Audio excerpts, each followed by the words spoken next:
പിതാവിൻ്റെയും പുത്രൻ്റെയും പരിശുദ്ധാത്മാവിൻ്റെയും നാമത്തിൽ ആമേൻ. എൻ്റെ പ്രിയപ്പെട്ടവർ, ഇന്ന് മെയ് 18 തിങ്കളാഴ്ച. അമ്മേ പരിശുദ്ധ അമ്മേ, അമ്മേ പരിശുദ്ധമേ, ദൈവമാതാവേ, കൃപാസനത്തിലൂടെ ഞങ്ങൾക്കും ഞങ്ങളുടെ ദേശത്തിനും അമ്മ മധ്യസ്ഥം തേടി തന്ന എല്ലാ അനുഗ്രഹങ്ങൾക്കും കൃപകൾക്കും ഞങ്ങളിപ്പോൾ ഹൃദയം നിറഞ്ഞ നന്ദി പറയുന്നു. അമ്മേ പരിശുദ്ധമേ, ദൈവമാതാവേ, 2004 ഡിസംബർ 7 ഉച്ചകഴിഞ്ഞ് 2:30 കൃപാസനത്തിൽ സംഭവിച്ച അമ്മയുടെ പ്രത്യക്ഷപ്പെടലിനെ കുറിച്ച് തിരുസഭയ്ക്ക് സമർപ്പിച്ചിരിക്കുന്ന പഠനരേഖകളുടെ മേൽ സഭാത്മകമായ പഠനം ആരംഭിക്കുവാൻ ഞങ്ങൾ പ്രാർത്ഥിക്കുന്നു. അമ്മേ പരിശുദ്ധമേ, ഭൂസ്വർലോകങ്ങളുടെ രാജ്ഞിയായ അങ്ങേയ്ക്ക് ഭൗമസംരക്ഷണത്തിനായി പ്രപഞ്ചപ്രകൃതിയെ തന്നെ തിരുസഭ പ്രതിഷ്ഠിക്കുവാൻ ഈ പ്രത്യക്ഷീകരണം വഴി ഇടയാക്കണമേ. പരിശുദ്ധമേ, ജപമാല മാതാവേ, സകല കൃപാസനം പ്രാർത്ഥനയോടും ചേർത്ത് ഞങ്ങളിപ്പോൾ പ്രാർത്ഥിക്കുന്ന ഈ കുടുംബത്തിന്റെ പ്രത്യേക നിയോഗം പറ മക്കളെ.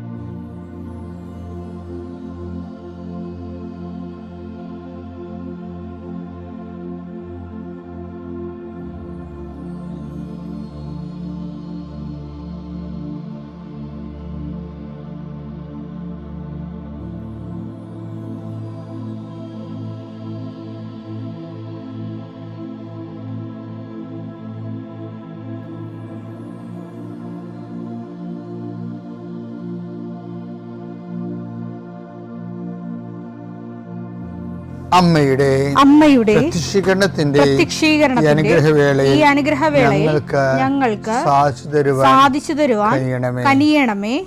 ആമേൻ. വിശ്വാസ പ്രമാണം. സർവശക്തനായ പിതാവും ആകാശത്തിന്റെയും ഭൂമിയുടെയും സൃഷ്ടാവുമായ ദൈവത്തിൽ ഞാൻ വിശ്വസിക്കുന്നു. അവിടുത്തെ ഏകപുത്രനും ഞങ്ങളുടെ കർത്താവുമായ ഈശോമിശിഹായിലും ഞാൻ വിശ്വസിക്കുന്നു. ഈ പുത്രൻ പരിശുദ്ധാത്മാവിനാൽ ഗർഭസ്ഥനായി കന്യകാമറിയത്തിൽ നിന്ന് പിറന്ന് പൊന്തിയോസ് പീലാത്തോസിന്റെ കാലത്ത് പീഡകൾ സഹിച്ച് കുരിശിൽ തറയ്ക്കപ്പെട്ട് മരിച്ച് അടക്കപ്പെട്ട് പാതാളങ്ങളിൽ ഇറങ്ങി മരിച്ചവരുടെ ഇടയിൽ നിന്ന് 3-ാം നാൾ ഉയർത്ത് സ്വർഗത്തിലേക്ക് എഴുന്നള്ളി സർവശക്തിയുള്ള പിതാവായ ദൈവത്തിന്റെ വലതുഭാഗത്തിരിക്കുന്നു. അവിടെ നിന്ന് ജീവിക്കുന്നവരെയും മരിച്ചവരെയും വിധിക്കുവാൻ വരുമെന്നും ഞാൻ വിശ്വസിക്കുന്നു. പരിശുദ്ധാത്മാവിലും ഞാൻ വിശ്വസിക്കുന്നു. വിശുദ്ധ കത്തോലിക്കാ സഭയിലും പുണ്യവാന്മാരുടെ ഐക്യത്തിലും പാപങ്ങളുടെ മോചനത്തിലും ശരീരത്തിന്റെ ഉയർപ്പിലും നിത്യമായ ജീവിതത്തിലും ഞാൻ വിശ്വസിക്കുന്നു. ആമേൻ.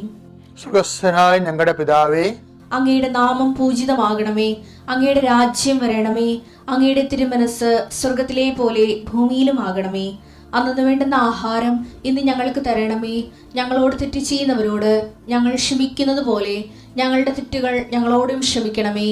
ഞങ്ങളെ പ്രലോഭനത്തിൽ ഉൾപ്പെടുത്തരുതേ, തിന്മയിൽ ഞങ്ങൾ രക്ഷിക്കണമേ. ആമേൻ. നന്മ നിറഞ്ഞ മറിയമേ, സ്വസ്തി. കർത്താവ് അങ്ങയുടെ കൂടെ സ്ത്രീകളിൽ അങ്ങ് അനുഗ്രഹിക്കപ്പെട്ടവളാകുന്നു.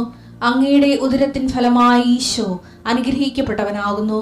പരിശുദ്ധ മറിയമേ, തമ്പുരാന്റെ അമ്മേ, പാപികളായ ഞങ്ങൾക്ക് വേണ്ടി ഇപ്പോഴും ഞങ്ങളുടെ മരണസമയത്തും തമ്പുരാനോട് അപേക്ഷിക്കണമേ. ആമേൻ. കർത്താവിന്റെ ഉന്നതമായ നാമത്തിന് സ്വസ്ഥം ചെയ്യും. കർത്താവിന്റെ വിശുദ്ധ പൗരോഹിത്യത്തെ മഹത്വപ്പെടുത്തണമേ. കർത്താവ് സഭയിലുള്ള സാന്നിധ്യം പ്രകടമാക്കണമേ. ഈശോയെ, ഈ ആഴ്ചയിലെ അങ്ങയുടെ കാരുണ്യം കണ്ണുനീരോടെ ആഗ്രഹിക്കുന്നുണ്ട്. ഈശോയെ, കാൽമുട്ടിന് താഴേക്ക് തുടയിലേക്ക് നീര് പൊങ്ങിക്കിടക്കണ കണ്ട് കർത്താവ് വ്യക്തിയെ സ്പർശിക്കും. അവർക്ക് എഴുന്നേക്കാൻ പാടില്ല, ഇരിക്കണവർ. കർത്താവെ, അങ്ങനെയുള്ള എല്ലാവരും നീ സ്പർശിക്കണം. പ്രാർത്ഥിക്കണമെന്നും പ്രാർത്ഥിച്ചത് സുഖപ്പെട്ടിട്ട് ജോലി ചെയ്യണമെന്ന് ആഗ്രഹിക്കുന്ന എല്ലാവരെയും നീ സ്പർശിക്കണേ കർത്താവെ. കർത്താവെ, യാത്രയുള്ള മക്കളെ ഞാൻ ഏൽപ്പിച്ച് പ്രാർത്ഥിക്കുന്നു. കർത്താവെ, വിദേശത്തേക്ക് യാത്ര ചെയ്യുന്നവരും സ്വദേശത്തേക്ക് യാത്ര ചെയ്യുന്നവരും ജോലി സംബന്ധമായ യാത്ര ചെയ്യുന്നവർ യാത്ര മുടങ്ങിപ്പോരുണ്ട് ഈശോയെ. കാലുകൾ ഉതച്ചും വാഹന അപകടത്തിലും മരത്തിൽ നിന്ന് വീണും പലരും ഈ ദിവസങ്ങളിൽ അവരുടെ ഫോട്ടോയും കൂടെ എൻ്റെ അടുത്ത് വന്ന് അവരെല്ലാം ഞാനിപ്പോൾ ഓർത്ത് പ്രാർത്ഥിക്കണം ഈശോയെ. ഈശോ, നിന്റെ തിരുമുറുപാടുന്ന വരതുകരം, ആണിപ്പെടുതാർന്ന അത്ഭുതകരം കിടപ്പ് രോഗികളുടെ മേൽ നീ നീട്ടണമെന്ന് പ്രാർത്ഥിക്കുന്നു. അടിപ്പിണർ പോലെ വൈദാഘാതം പോലെ ദൈവിക ശക്തി അവരിലേക്ക് ആവഹിക്കണമേ എന്ന് പ്രാർത്ഥിക്കുന്നു. നീ പോകുന്നിടത്തെല്ലാം നിന്റെ കൂടെ ഞാനുണ്ടാകുന്ന അല്ലസിത കർത്താവേ, നിന്റെ ചൈതന്യം അവരിലേക്ക് ആവശ്യിക്കുകയും എൻ്റെ പ്രാർത്ഥനയിൽ ആശ്രയിച്ചിരുന്ന് പ്രാർത്ഥിക്കുമ്പോൾ എൻ്റെ കാര്യം അച്ഛൻ പറഞ്ഞില്ലല്ലോ എന്ന് ഓർത്ത് ഇപ്പം സങ്കടപ്പെടുന്നവരെ അവർ മനസ്സിൽ വിചാരിക്കുന്ന കാര്യത്തിൻ്റെ മേലെ മാതാവിൻ്റെ മധ്യസ്ഥത്തിൽ യേശു നാമത്തിലെ വിടുതൽ ലഭിക്കട്ടെ. പിതാപുത്രനും പരിശുദ്ധാത്മാവിൽ നീക്കുവാമേ. എൻ്റെ പ്രിയപ്പെട്ടവരെ, പരിശുദ്ധാത്മാവിൻ്റെ ഏറ്റവും വലിയ പൊതുദാനം എന്ന് പറയുന്നത് എന്താ പറയുക?